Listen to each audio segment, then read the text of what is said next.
But me and my dog always wondered why the cousin left Gainesville in the first place.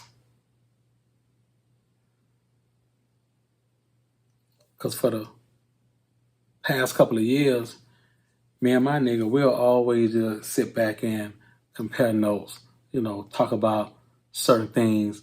Because around about this time, my auntie was maybe like 4 or 5 years into her situation.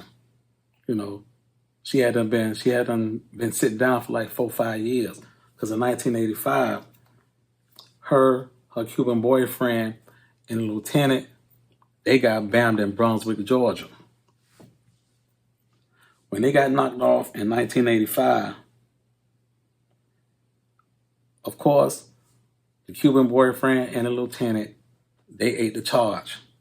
But they still made my auntie sit for a whole year. So when she did get out in 1986, the Cuban boyfriend, all his people, all across the water, they told my auntie, just chill out. He'll be home in 7, because I think he copped out at 10. They end up deporting the lieutenant, but the boyfriend, he copped out at 10.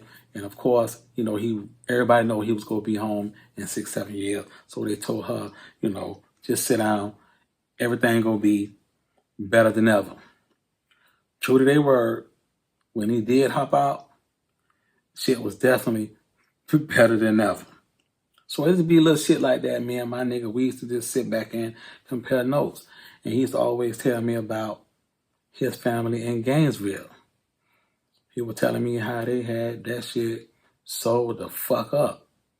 And say they was breaking everything down.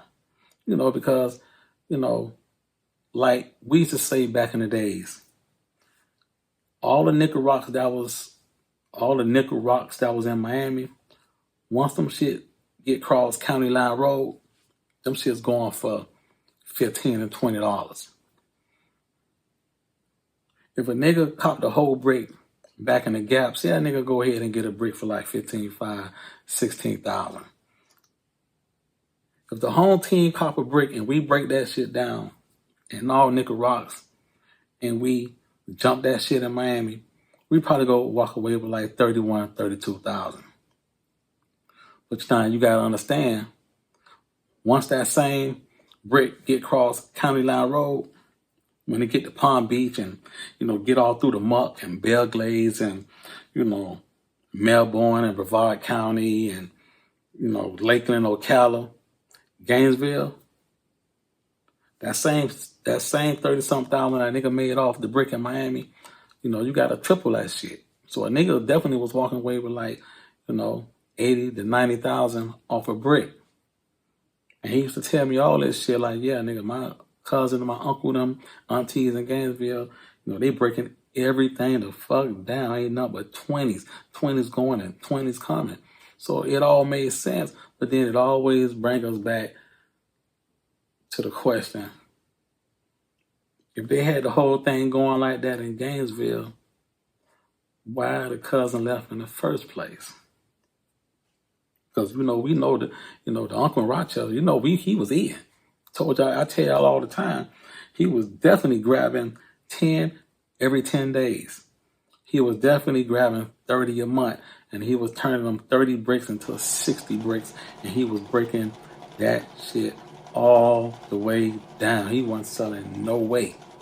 So we know between Gainesville, Boston, and Rochester, they definitely was moving it. But we just couldn't understand why the cousin left. Okay. So now, like I say, it always was in the back of our mind, but we'll never 21 him about it. But anyway, the cousin, he definitely, showing us what the town do, introducing us to, quite a few people.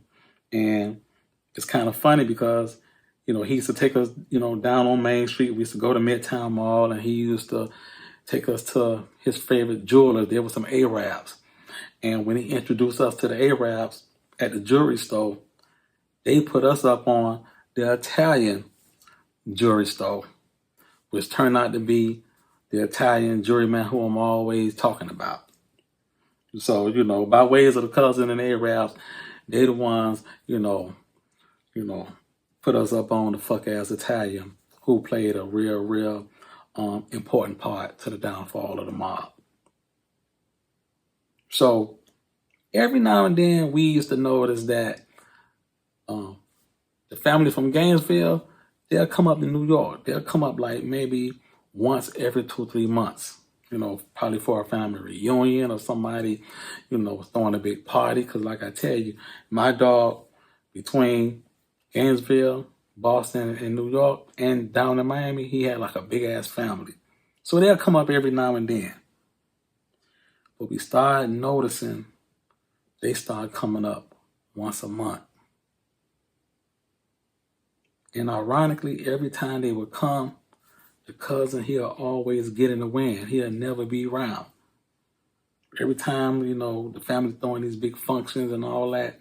And when Gainesville being on the town, the cousin, he'll never be there. But, that shit still was going over me and my dog head. We wasn't putting two and two together. Until they started coming more often. They started coming once a month. So one particular weekend, we had to duck off. We bagging up all type of sack. Now this particular weekend, the cousin ain't in town. He over there in Boston. Now we don't know the Gainesville part of the family. We don't know they in New York. So we hear a knock at the door. So my dog, he go to the curtain and he look out the blinds. It's all his uncles and little cousins and all them from Gainesville. So naturally he opened up the door. But we looking at each other tripping like, how the fuck they know where the honeycomb was at? So when they come in, they give everybody a hug, This my first time meeting, like a lot of them. So the first thing my dog asked them, well, how y'all know where we was at? So that, oh yeah, man, auntie such and such showed, told us where the house was. But, we know that shit was flawed because ain't nobody knew where the house was, and, except me, my dog, the cousin, and the grandma. So after all the, the haze and hugs and daps and all that, they asked where the cousin was. Now, me and my dog, we know the cousin, he in Boston. But, we play Andy Gump, and we tell him, oh, yeah, man, he just rolled off like with a little animal, he slide with a little animal somewhere. He probably be back soon. Okay, yeah, man, but, tell him we came by. Mind you, we ain't putting two and two together. But when they leave one of the little cousins. And he was like our age.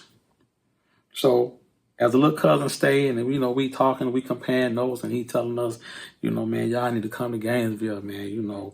We that shit booming down there, man. Ain't up to 20s down there.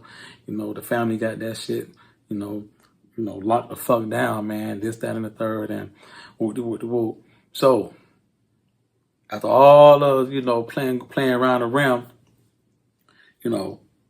we kind of asked them, why your daddy and uncles and aunties, why they asking about cuz, what they want. So he was like, oh, y'all don't know. And we were like, well, no. He was like, yeah, man, yeah, we need to see him.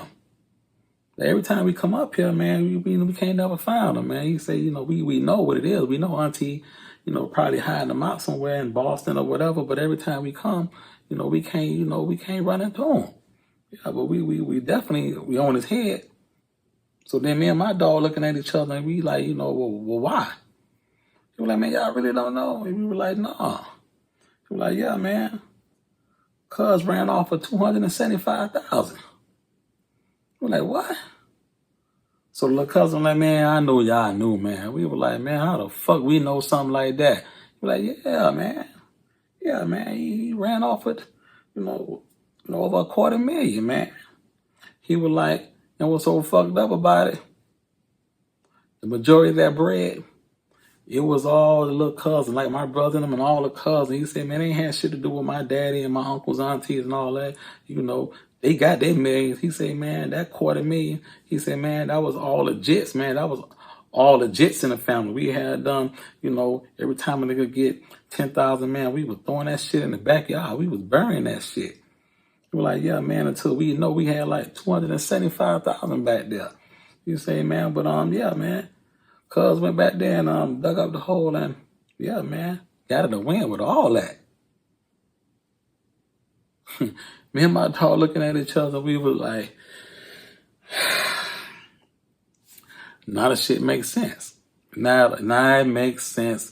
Now we see why every time the family from Gainesville come up, the cousin would never be around.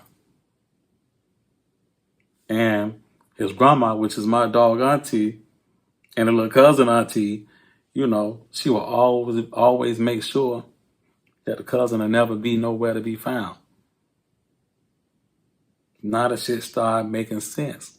But yeah, he went on ahead and, you know, gave us the rundown and, you know, told us how, you know, cuz came to the town and in 1986, and he was like, yeah, man, I mean, the truck he had and everything, man, he was like, man, you know, that was a 1987 Bronco 2 he had, but, you know, he ordered that shit in 1986. Now, this was way back in the gap before a nigga knew you can always buy, you know, a car a year in advance. He was like, yeah, man. He said, man, he fucked the town up there in Gainesville, man. He said, yeah, that 1987, man. He said, man, he brought that shit in 1986. He said, man, he took that shit to Miami and came back, man. He was like, man, cuz turned the whole town upside down. See, man, that truck was a real neck breaker. So me and my dog, we looking at each other like, yeah, nigga, how we know. Because when he came through it, you know, in 1986, he fucked our head up. So now it all started lining up. But he was like, yeah, man, you know, cuz always had more sense to us, man. I don't know what he was doing, but, you know, kind of find out he was baking a cake, you know, the whole time. So, yeah, man, he went back there, man, went off in the woods, man. You know, he said, cause we had all that shit buried like 20 minutes on, you know, outside of Lachue County, man. So he went and dug all that shit up and, you know, took like $275,000 from us, man. He said, yeah, man, but we don't worry, we own it. Like, damn, okay. So eventually, after a couple of days, the whole Gainesville side of the family, they leave and they make their way back to Gainesville. And coincidentally, the cousin, he make his way back to the town. But we don't say nothing, you know. We don't say nothing. We know what it is now, but man, you know, we get to it. You know, we ain't saying shit about it. You know, it's a reason. It's a reason for everything. You know, we ain't got shit to do with that. Okay. But like I tell y'all, every 10 days, the uncle, he was putting everything together and he was making his way down to the crib. 3 times a month, he definitely was copping 10 every time he go down. He'll stop in Boston. Whoever need to go ahead and get themselves right, they'll get in the car and they'll beat 95 up. Now, sometimes we'll jump in the car and we'll go down with them. But every time we jump on 95, we'll always stop in Tifton, Georgia. And every time we stop, we'll go to like a little buffet, and the uncle and the auntie and all them, they'll leave us at the buffet. We'll just hang out, chill, eat, whatever. And they'll get missing way in the backwoods of Tifton, Georgia. They was going to see the lady, the root lady. They'll go see her, sit with her maybe like an hour. They'll go ahead and break bread with her, and she'll go ahead and bless them. 3 times a month. It was in a contract. Never missed a beat. Leave out the woods, come back and grab us. We'll jump back on 95, and then we'll hit Gainesville. Everybody in Gainesville that want to get themselves together, they'll jump in their cars, and everybody will just go ahead and tailgate down to the crib. Make it do what it do, and then we'll beat 95 back the fuck up and make our way back to Rochester, New York. 3 times a month, never failed, always made it back safe. Okay, so now